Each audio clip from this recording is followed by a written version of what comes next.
101 Dalmatians. Here's those little puppies.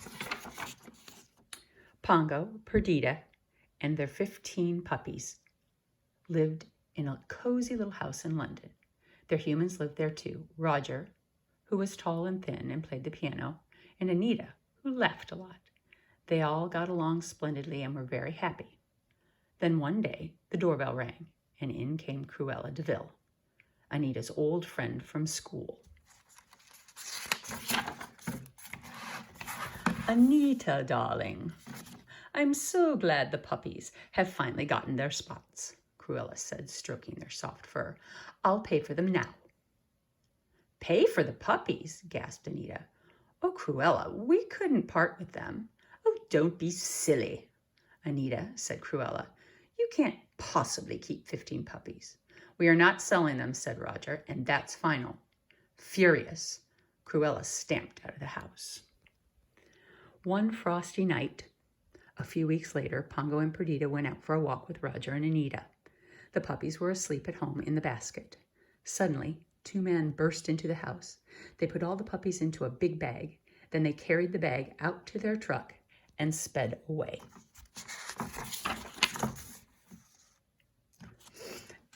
After being in the truck for what seemed like hours, the 15 puppies found themselves in a room filled with many other Dalmatian puppies. On a couch in front of a television set were the 2 nasty men who had kidnapped them. The other Dalmatians told them that the men worked for Cruella de Vil, who had brought the puppies from the pet stores.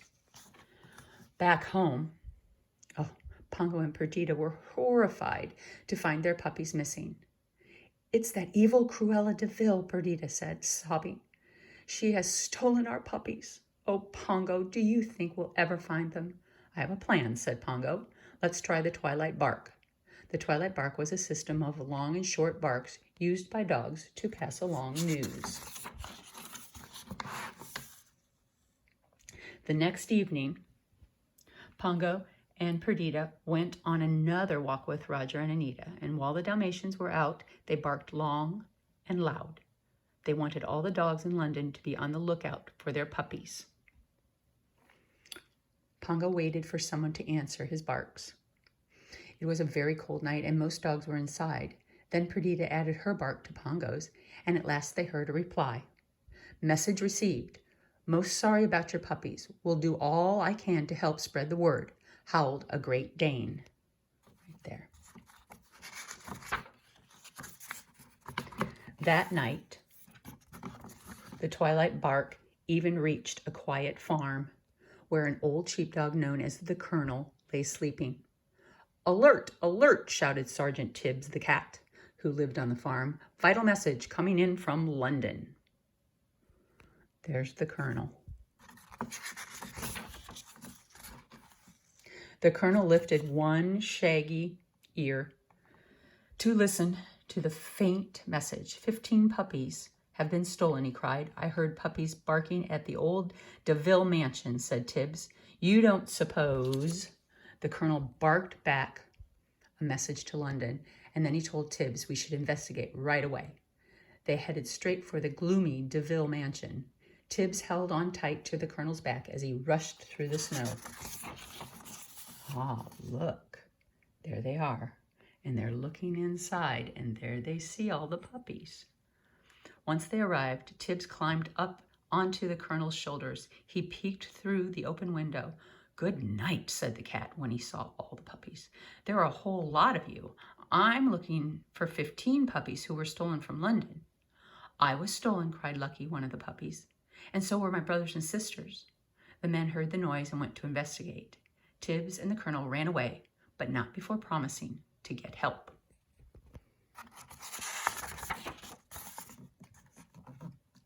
The next morning, Cruella arrived in her car.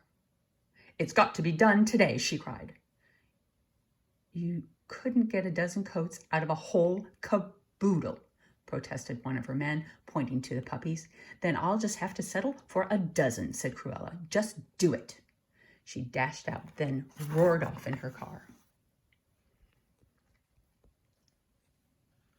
Sergeant Tibbs and the colonel had returned just in time to hear Cruella give the order. "You kids had better get out of here before they make coats out of you," Tibbs whispered. Then he shoved one of the puppies toward a hole in the wall. "It's too small," protested the puppy. "Squeeze," ordered Tibbs, and the puppy got through. One by one, the other puppies followed. Suddenly, the two thugs realized that the puppies were escaping. The chase was on. Tibbs and the puppies scooted through the dark hall of the mansion. Soon they found themselves trapped at the dead end. The thugs raised their clubs to strike, and at that moment, Pongo and Perdita crashed through the window with a blast of glass and freezing air. The angry Dalmatian parents fought off the astonished men as all the puppies scampered to safety. Once the dogs were safely outside, they thanked the colonel and Tibbs and said goodbye. Then they hurried toward London. Pongo and Perdita led the way, their 15 puppies and all the other Dalmatian pups right behind them. When they reached a frozen stream, they carefully crossed the slippery surface so they wouldn't leave paw prints. Then they resumed the race home. Uh-oh.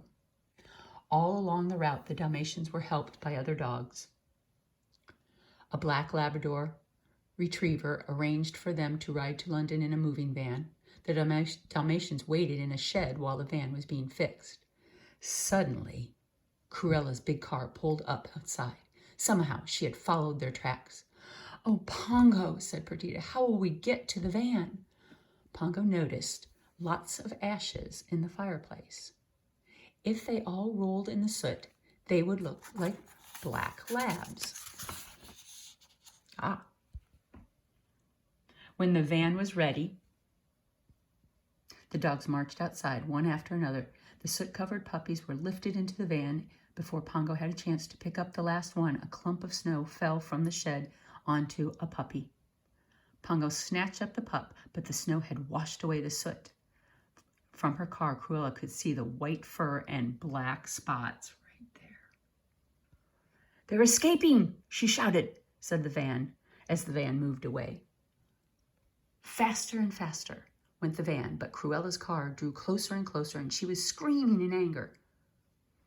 Then she began to yell in fear. Her car skidded on the icy road. "Oh!" Cruella tried to stop, but her car spun around and slid into a ditch. At last, the Dalmatians saw of Cruella. The last the Dalmatians saw of Cruella, she was standing beside her wrecked car, having a nasty temper tantrum. "I'll get you!"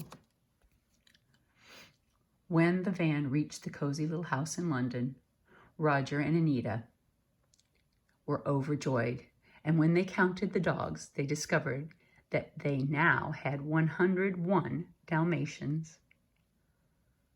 "We'll have to buy a big house in the country," said Roger. "We'll have a Dalmatian plantation." And they did exactly that. Pongo, Perdita, and all the spotted puppies lived there happily ever after. The end.